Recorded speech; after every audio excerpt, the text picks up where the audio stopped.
Correct 12 years 13 years back Arya cinema ఇక్కడే ఇలాగే అప్పుడు సుకుమార్ అని దేవిశ్రీ ప్రసాద్ అప్పుడప్పుడు ఎదుగుతున్నాడు. నాకు సెకండ్ ఫిలిం ఈ సెకండ్ 12 years లో అందరం స్టార్స్ అయిపోయాం ఎవరు పేరు అన్ని. సో ఈరోజు చూసుకుంటే ఈ సినిమా కుమారి 21 సుకుమార్ మంచి కంటెంట్ ఎప్పుడైనా రాయగలుగుతాడు. ఆర్యా కానీ 100% లైవ్ కానీ వాళ్ళ కుమారి 21 కానీ సుక్కులో నాకు నచ్చేది ఎప్పుడు స్టోరీ కంటే మంచి సీన్స్ రాస్తాడు. సీన్స్ లో ఏముంటుంది అంటే సరిపోతూ ఉండాలి. ఆడిటోరియం ఇక్కడే కూర్చొని చూసాము రిలీజ్ రోజు. ఆడిటోరియం రెస్పాన్స్ చూసి నిజంగా మా పక్కన కూర్చున్నారు. ఆర్య తర్వాత మళ్ళీ ఈ సినిమాలో చూసాను మా పక్కన కూర్చొని. సో ఆ సీన్స్ అన్ని అద్భుతంగా రాస్తాడు తను. అందుకే ఈరోజు కుమారి 21 ఒక అంటే ఇవాళ ఒప్పుకోవాల్సిందే. చాలా మంది పేరెంట్స్ ఈ సినిమా గురించి నాతో మాట్లాడినప్పుడు నేను చెప్పాను, నిజాన్ని ఒప్పుకోక తప్పుకోదు. ఈరోజు యూత్ అలాగే ఉన్నారు, మనం ఏం చేయలేము. సో సుక్కు అలాంటి సీన్స్ రాసి క్లైమాక్స్ లో తను చెప్పాల్సిన మెసేజ్ 100% కరెక్ట్ చెప్పాడు. సో దేంట్లో జెన్యూనిటీ ఉంది, నిజం ఏది, నిజాలు అర్థం చేసుకుంటేనే మన లైఫ్ హ్యాపీగా ఉంటుందని ఆ క్లైమాక్స్ లో చెప్పిన మెసేజ్ చాలా బాగుంది. కాబట్టి ఈ సినిమాని ఇలా వరల్డ్ వైడ్ గా తెలుగు ప్రేక్షకులు పెట్టి సక్సెస్ చేశారు. ఓటీ కంగ్రాచులేషన్ అండ్ వాళ్ళ ఫస్ట్ అయింది, కంగ్రాచులేషన్.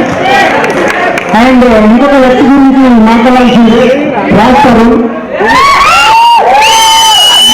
ఉయ్యాలకు లంపాలో చూసినట్టు ఒక పట్టింటి కూరలా ఉండేవాడు. దాని తర్వాత నేను మా సినిమాకు ఒక సినిమాకి ఆఫర్ చేయడానికి ఆఫీస్కి ఇచ్చాను.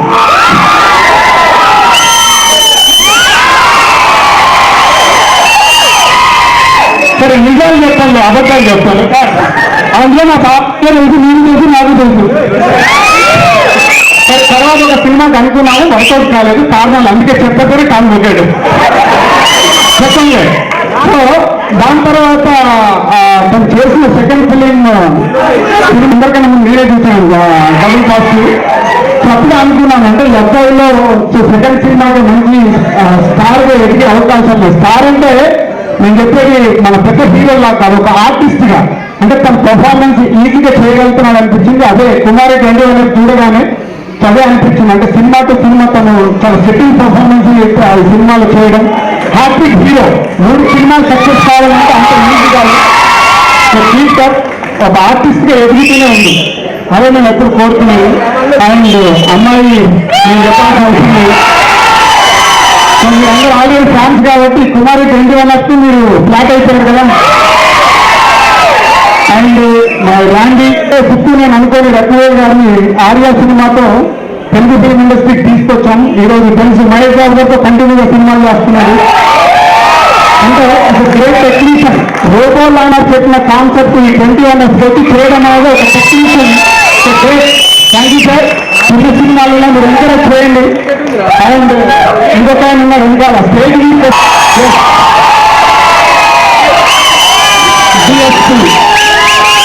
డిఎస్పీతో కూడా నా ట్రావెల్ ఆర్యా సినిమాతో మొదలై మా బ్యానర్లో 5 సినిమాలు చేస్తే 5 సూపర్ హిట్ సినిమాలు చేశాడు.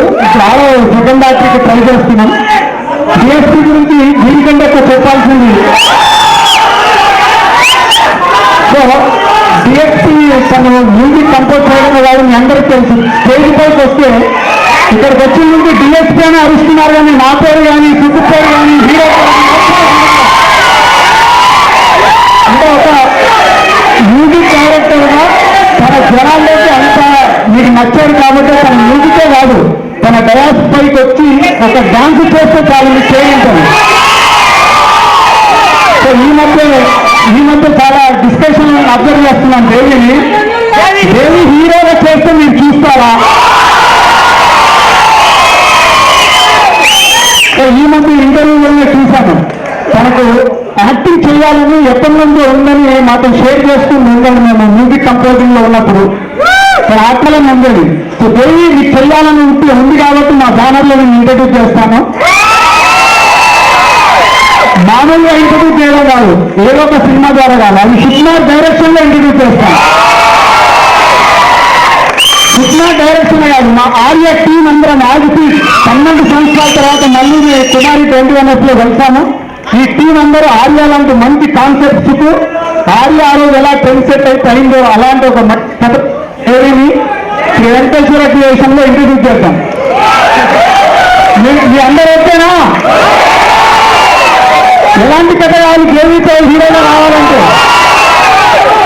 లవ్ స్టోరీ అద్భుతంగా రాసుకోండి. సుకుమార్ నమస్తే సుకుమార్